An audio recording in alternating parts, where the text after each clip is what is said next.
চাইতে বড় হাতিয়ার হলো তাকওয়ার হাতিয়ার।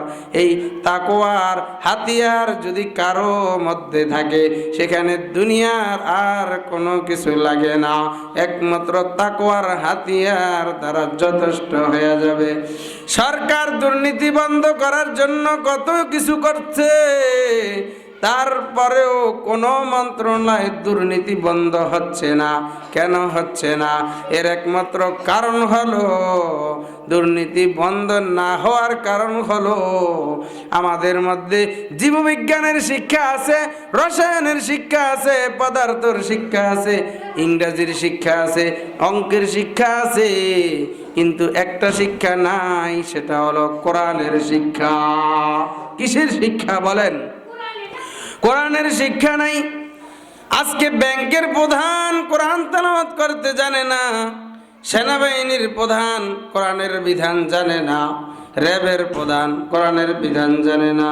যদি তাদেরকে কোরআন শিক্ষা দেওয়া হতো, আল্লাহর হুকুম বিধান শিক্ষা দেওয়া হতো, যে মরার পরে দুর্নীতি করলে কি হবে, বড় বড় ব্যবসায়ীদেরকে ডেকে তাদেরকে আটকায়া মাওলা পাকের কোরআনে কারিম শিক্ষা দেন, দেখবেন কোন সেক্টরের মধ্যে দুর্নীতি থাকবে না।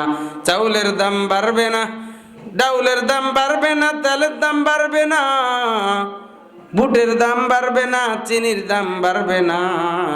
এই সব কিছুর সিন্ডিকেট যদি তুমি বন্ধ করতে যাও, যত বিধানই করো, সরকারিভাবে যত উদ্যোগ নাও, কাজ হবে না, কাজ হবে না, দুর্নীতি বন্ধ করা সম্ভব হবে না। কিন্তু একটা কথা বলি, প্রাথমিক বিদ্যালয় থেকে শুরু করে এ সরকার, আপনি শুনে রাখেন, আপনার প্রজাতন্ত্র মন্ত্রীতন্ত্ররা শুনে রাখেন, আমরা একটা প্রস্তাব দেই যে আপনারা প্রাথমিক বিদ্যালয় থেকে শুরু করে একেবারে উচ্চ মাধ্যমিক, কলেজ, ইউনিভার্সিটি পর্যন্ত কোরআন শিক্ষার ক্লাস বাধ্যতামূলক করেন। দেখবেন দেশের মধ্যে দুর্নীতি থাকবে না, বরঞ্চ ইনসাফগার শাসক তৈরি হবে, ন্যায় বিচারক তৈরি হবে, দুর্নীতি বন্ধ হয়ে যাবে। চিল্লা বলেন ঠিক কিনা? প্রাথমিক বিদ্যালয়ে একজন করে আলেম নিয়োগ দেন, উচ্চ মাধ্যমিক বিদ্যালয়ে একজন করে কোরআনের শিক্ষক নিয়োগ দেন, কলেজের মধ্যে একজন করে কোরআনের শিক্ষক নিয়োগ দেন, এরপরে ইউনিভার্সিটিতে একজন করে কোরআনের শিক্ষক নিয়োগ দেন, ইউনিভার্সিটিতে একজন করে কোরআনের শিক্ষক নিয়োগ দেন। দেখবেন যেখানে কোরআনের শিক্ষা আছে, ওই জায়গায় আল্লাহ তাআলার রহমত আছে। যেই পরিবার, যেই ব্যক্তিটা সকাল বেলা কোরআনে কারিমের তেলাওয়াত করবে, কোরআনে কারিমের তেলাওয়াত করে গিয়া সরকারি অফিসের মধ্যে বসবে, ওই লোকটা জীবনও দুর্নীতি করার জন্য কল্পনাও করবে না। কারণ শোনেন, ওই লোকটাই যখন জানবে ইসলামের বিধান, আল্লাহর কোনো বিধান যদি বান্দা তরক করে, অর্থাৎ হকুল্লাহ যদি নষ্ট করে, তাহলে বান্দা মাপ চাইবে আল্লাহ তাআলার কাছে। আর বান্দার হক যদি বান্দায় নষ্ট করে, তাহলে মাপ চাইতে হবে বান্দার কাছে, আল্লাহও মাফ করবেন না। এখন রাষ্ট্রীয় সম্পদ, এই সব সম্পদ হলো এগুলা বান্দার হক, বান্দার সম্পদ। এগুলার জন্য কাল কিয়ামতের ময়দানে রাষ্ট্রীয় দায়িত্বে যারা আছে, তারা আল্লাহর কাছে জবাবদিহিতা করা লাগবে। আল্লাহ পাঠাবেন, বাংলাদেশে যদি 16 কোটি মানুষ থাকে, তুমি যদি মেম্বার হয়ে কোনো দুর্নীতি করো, চেয়ারম্যান হয়ে কোনো দুর্নীতি করো, এমপি হয়ে দুর্নীতি করো, বান্দার কাছে যাও, তাদের কাছে মাপ চাও, তাদের হক নষ্ট করছো, তাদের অর্থ সম্পদ আত্মসাৎ করছো, তার মানে তুমি তাদের কাছে মাপ চাইতে হবে, আল্লাহও মাফ করবে না। ইমানদার আল্লাহর গোলাম, আপনি আপনার সন্তানকে দুনিয়ার সব শিক্ষা দিলেন, কিন্তু কোরআনে কারিমের শিক্ষা দিলেন না। বুঝতে হবে আপনি কিছুই শিক্ষা দিলেন না, কোনো কিছুই শিখাইলেন না, কিন্তু মাওলা পাকের কোরআনে কারিম শিখাইলেন। বুঝতে হবে আপনি সব কিছু শিখাইছেন। আপনার এই সন্তান ব্যারিস্টার হবে, দুর্নীতি করবে না, অ্যাডভোকেট হবে, দুর্নীতি করবে না, বিচারক হবে, লয়ার হবে, দুর্নীতি করবে না। এই জন্য কোরআনের শিক্ষা বাধ্যতামূলক করো, দেখবা দুর্নীতি বন্ধ হয়ে যাবে। শুধু দুর্নীতি বন্ধ হবে তাই নয়, কোরআনের শিক্ষা বাধ্যতামূলক করো, ছিনতাইকারী ছিনতাই ভালো হয়ে যাবে, চোর ভালো হয়ে যাবে, ডাকাত ভালো হয়ে যাবে। এরকম ভাবে জিনা ব্যভিচার এগুলো বন্ধ হয়ে যাবে। মদখোরদেরকে কোরআনের শিক্ষা দাও, দেখবা মদখোর মদ ছেড়ে দিবে।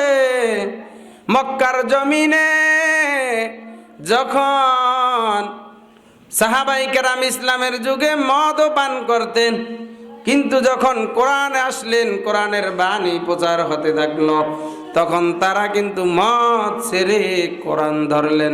আর এই কোরআন ধরার কারণে এক একজন স্বর্ণ যুগের স্বর্ণ মুসলমান হয়ে গেলেন, দামি যুগের দামি মানুষ হয়ে গেলেন।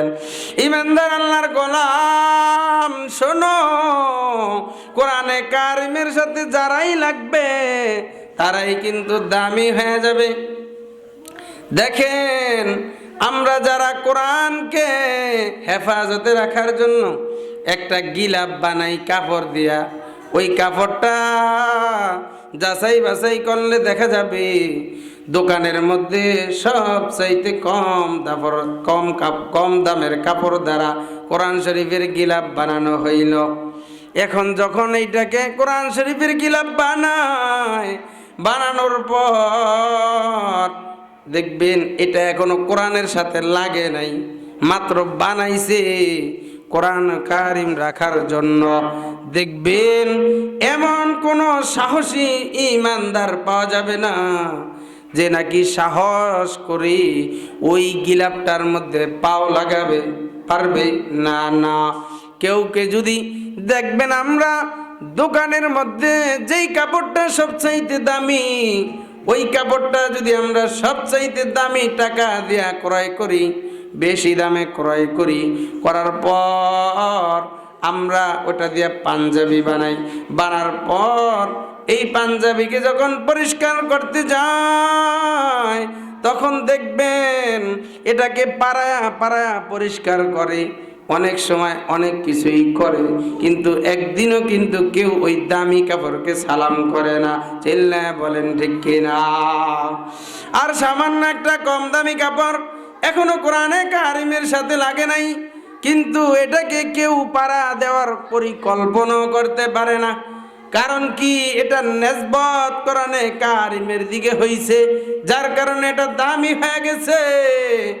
আর যেই কাপড়টাকে গিলাফ হিসাবে ব্যবহার করা হয়, এটাকে যদি কাউকে ধৌত করতে দেওয়া হয়, জীবনও কোনোদিন এটাকে পাও দিয়া পাড়ায়া ধুইবে না, না। বরংস ভুলেও যদি কোনো সময় ওই গিলাপটা পায়ের সাথে লেগে যায়, একবার নয়, দুইবার নয়, 3 বার কোরআনে ওই গিলাপটাকে সালাম করবে বলে, ঠিক কিনা? সালাম করতে বাধ্য হবে। ওই ইমানদার আল্লাহর গোলাম দেখছেন, যদি সামান্য একটা জড় বস্তু কাপড়, এটা যদি কোরআন কারিমের সাথে লাগার কারণে দামি হতে পারে, ওই ইমানদার আল্লাহর গোলাম, তুমি আমি যদি কোরআনের সাথে লাগতে পারি, তাহলে তুমি আর আমি কেন দামি হব না?